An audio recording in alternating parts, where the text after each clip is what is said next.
Are you ready to feel like your most confident self this year? Well, it starts right here with your Renaissance era. Hey everyone, welcome back to my channel. I'm Linda Foinding. I'm an Ivy League certified mindset and leadership coach, and I help guide you to live the highest version of yourself, to live your fullest life ever. This is the second part of our Designing Your Dream Life series. In the first part, we talked about setting intentions. And if you haven't watched that, please go watch the first video. It will tell you a little bit more about this Renaissance era that we're entering in and give you some tools in order to continue with us for the rest of the year. Today, we're diving into something that will help to elevate every single area of your life, and that is your physical glow up. Physical wellness is the key to showing up as your best self. It's not just about the body you want, it's also the way you want to move in the world, the way you want to feel, the way you want to act, the way you want to walk into a room with confidence, with grace, right? With action, with purpose. And your physical glow up will help you to achieve every single area of that, especially if you want your future to be bright and amazing, to walk your kids down the aisle, to be able to wear the clothes you want to wear, to go shopping, to go to the beach, to have your dream vacation, your dream movement, and keep doing the things you're doing now. In this video, we're going to talk about 4 key areas that will help to transform your physical glow up. We'll be talking about hair, we'll be talking about skin, we'll be talking about body, of course, and fashion. All right, let me tell you, this glow up journey has been a process for me, especially when it comes to my natural hair. As a Black woman, my natural hair journey, or my hair journey in general has been filled with ups and downs, right? Growing up, I had to perm my hair. I was told that having straight hair and permed hair was more professional, it looked more proper, and it looked more appropriate, right? And also that in the workplace, in the workforce, you wouldn't draw too much attention. You would be basically acting and being like everybody else, right?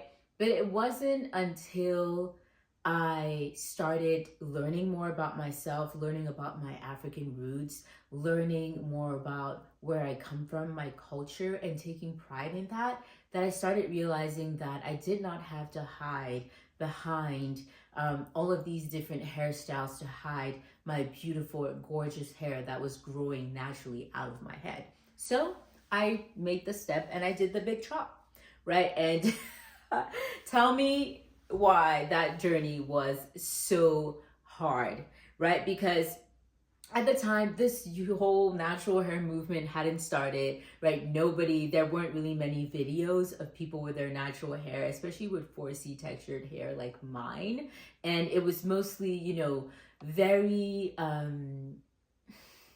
how do I call this, racially ambiguous women who had their natural hair videos online. And every time I tried to do a hairstyle like theirs, I was always surprised that it never came out that way. Well, guess what? I'm not mixed. So I had to figure out tools that worked for my hair. I had to learn to love my hair the way it grew out of my head. And as I did that, my hair grew longer and stronger and healthier. And now my hair is thriving, guys. I'm so obsessed. I love it. And one thing that I really struggled with was, as a woman of color working in the tech industry, I was mostly working with Caucasian and Asian males, and it felt like rocking my natural hair just wasn't the move, and I felt like I constantly had to hide it under wigs and weaves and all of these things, right? And when I finally started wearing my hair naturally, people started looking, people started making comments,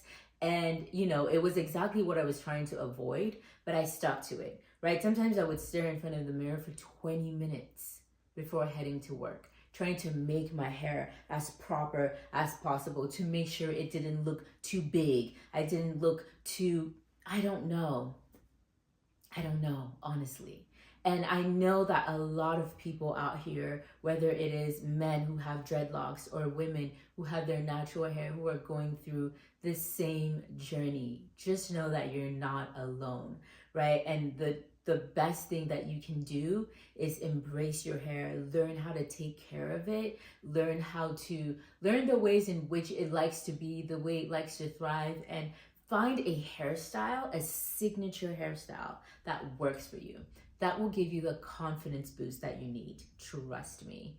A tool that I found very helpful other than YouTube was Pinterest, right? What you can do is type in natural hair and find people who have beautiful, gorgeous hair. Find women who have, and men who have hair that have like similar textures to yours. Create a mood board and just figure out how they do their hair, go on YouTube and things like that. I ended up having to create my own hair, my own hair oils, my own growth oils that work for me. I compose them myself and I use them myself. So, you know, figure these things out. And if you don't want to DIY these things, you can always purchase them, right? But make sure that, you know, it's not about the product. It's about the way that you treat your hair. So make sure that you don't use too many chemicals, choose products that are organic and natural and are clean, right? And these are all amazing things that will help your hair thrive. And lastly, what you can do is find celebrities that look like you. Find your celebrity look-alike, right? Who is it that your friends or your family say that you look like the most? For me, sometimes people say Cassie or Kiki Palmer. I'm not sure. Both look completely different, so I don't really know how that comes along. But look at their hairstyles, right? Look at the colors that they use. Look at whether or not they've dyed their hair. Look at their hairstyles that they have. Do they have weaves? Do they rock their natural hair? Do they have braids? Do they have dreads?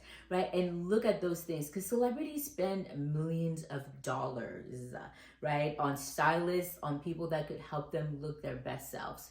We don't got that kind of money, at least not yet. So what we can do is, you know, use the tools that we have at our disposal. All right, the next stop is skin. The foundation of any glow up is healthy skin, my friends. Drink water. Are you drinking water? Here's your sign. Drink water. It does not take an expensive routine to have great skin. It just takes consistency. And I'm talking to myself when I say that. My sisters can attest to that. I often can do the morning routines, right? I'll take my shower, do my skincare routine and all of that. In the evenings, that's when sometimes I skip the, you know, the double cleansing and all of the things that you need to do to keep your skin clear and nice. And I'm learning to stay consistent with that, right? And I'm trying to be honest with you guys. Like, I'm not perfect. And that's something that sometimes is hard for me. And if you could help me stay accountable, that would be great, right? But right now, I know that when I'm done with filming this, I will go wash my face, take a good, nice shower, drink some nice hot tea, and go to bed early. The best thing you can do is stick to a consistent routine and start with the basics, right? You want to cleanse, you want to moisturize, and you want to protect.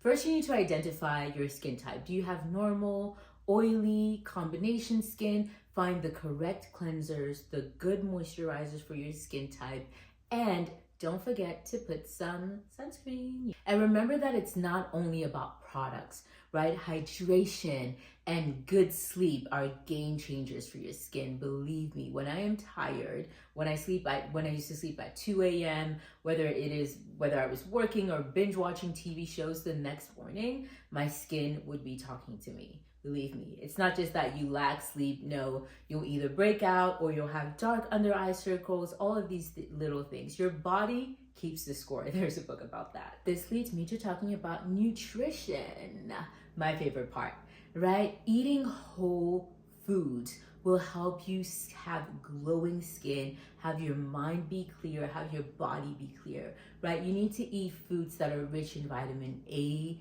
C, E, all of these great vitamins. And if you can't eat whole foods with these vitamins, make sure to take supplements as well, right? You need to have vitamin D, especially during the winters. A few things that you can eat to have very glowy skin: avocados, sweet potatoes, and leafy greens. These are great for your gut and they're great for your skin as well. My microphone ran out of battery, so let's continue the video without it. I'm sure you can still hear me perfectly. Next up is body, right? So in order to maintain a healthy body, you need to have a consistent routine. And that means a consistent routine of movement and a consistent diet. Whether you're hitting the gym or focusing on movement at home, consistency is key either ways. You don't have to be a gym rat, right? But in order to see results, you need to build consistency with something. And you need to start small, especially if you haven't been at the gym before or it's been a while since you worked out, right? Start with telling yourself that if you don't usually walk, maybe tell yourself, okay, I'm gonna walk for 30 minutes a day to start off, and build up until you can walk to an hour to 2 hours a day. And that will help you reach your 10,000 steps a day. 8 to 10,000 steps are what the doctors recommend. And if you want to build strength, right, I recommend lifting weights, especially when you get into your 30s, your 40s, your 50s. Doctors always recommend weightlifting and strength building so that as you grow older, your muscles are strong for you, right? It's not just about aesthetic and looking lean. Yes, that's beautiful. That's gorgeous. You'll look beautiful and amazing in your bikini, but you also want to focus on your long-term goal, which is staying healthy and staying beautiful and thriving, which is what we're all about, right? Inside and out. All right, so here's the deal with body and physical, right? It's not about the ideal that you see on Instagram and Facebook and somebody else's ideal, because guess what? A lot of those pictures are photoshopped, right? It's about you. What is the goal that you want, right? Give yourself a goal. Give yourself, whether it's losing weight, right? Don't just say, oh, I want to lose weight. Figure out specifically how many pounds do you want to lose, right? And why? Do you want to cinch your waist? Do you want to maybe be leaner in your back, right? Figure out what it is that you want to do. And don't just think about it in terms of looking gorgeous on Instagram. Yes, it's nice to look good on videos. Everybody wants to look good and feel confident. But think deeply about what you want, how you want to live your life, and how you want to move. This will help you stay motivated because there will be times where you don't want to get up and go to the gym, right? And in order to do that, you need to have a why. You need to have a strong value. You need to have a strong why. And finally, we get to my favorite part, which is your style, your clothes, your jewelry, your home, all of the things that encompass somebody's style, right? And I think that style is very much better than following trends, following the fashion industry, because that always changes, that always fluctuates, and it's always about chasing the next trend and making you spend money on things that you probably are not going to wear the next year or the year after that, because guess what? It's not trending anymore. So find out your style. What colors look good on you? What kind of jewelry do you like? Do you like gold? Do you like silver? Do you like copper? Or are you a type of person who is a no jewelry type of person, right? Figure out your style. Are you more classic and elegant, or are you more artistic and whimsical? What kind of style do you have? And also make sure that your style goes along with your lifestyle, right? Those two words are together for a reason. Find clothes that help you feel good when you walk, when you talk, in whatever rooms that you are going to be in. Find clothes that are appropriate for the different rooms that you're going to be in. In your career, in your networking, you're going to be wearing different clothes than when you go shopping or dancing or dining with your friends, right? Or when you're on vacation with a two-top or a full set. I am not a style maven, but one thing I will tell you is to find something that suits you. And in order to do that, there will be 3 key things that you will need to make sure that your style is always on point every single day. The first one is to identify something about your face, something in your upper body that is attractive, that maybe people compliment or that you like about yourself. For me, it's my natural hair. You would have guessed it. But for me, it's also my eyes and my lips. So I always make sure to accentuate those areas, because those are the areas that I like the most about myself. And those are the areas where I also have the most compliments. Next thing with your style, right? Like I mentioned earlier, identify, is it preppy style? Are you a sneakerhead, or do you like heels, or do you like moccasins, classic shoes, right? Are you a boots kind of person? Figure out those things. And now with your clothes, what colors suit you best, right? There are different types of white, right? There's the white like the paper towel white. There's white like white that's a little bit beige. There's the white like the white behind on this wall. There are different types of whites, which means those different types of whites would look differently depending on your skin tone, right? Are you a cool tone? Are you a warm tone? Same thing for your makeup.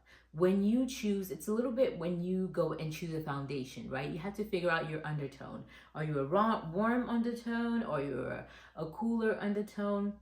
It may sound a little bit complicated, but it's not, right? We have YouTube, we have Pinterest at our hands. Use the tools that you have. Create a mood board, see different styles and try it on. That's the best advice that I can give you. Try different styles, see how they fit, see how you feel, and see how you move in these clothes. And lastly, your environment. Right? Your environment. I mentioned that in the first video. When your environment is clean and organized, your headspace will also be organized and it will flow. Especially with a journey that we're doing right now, you need to make sure that your space is clear of clutter, it's organized. So clearing your spaces of clutter and really surrounding yourself with objects, books, decorations, furniture, really creating the home of your dreams, creating a space where you feel welcome every day, where you feel at ease, where you feel at peace, will help you thrive for the rest of your years, right? It's not about the aesthetic that other people are posting on social media, the the beige tones and all of those things. If you're a person that likes color, bring color into your home. If you're a person that likes art, bring art into your home. Bring in pieces and things that make you happy, that make you feel alive, that make you feel something inside when you look at those pictures, when you look at those pieces. So, are you ready to start your glow up, your Renaissance journey this year? If this video resonated with you, make sure to like, share, and subscribe. Comment below what goals you have for your physical glow up, what tips and tricks you're going to use from this video. Remember to follow along the journey by getting my ebook. What's the first thing you'll be working on for your physical glow up? Comment below. Until next time, folks, stay glowing, stay beautiful, and keep designing your dream life.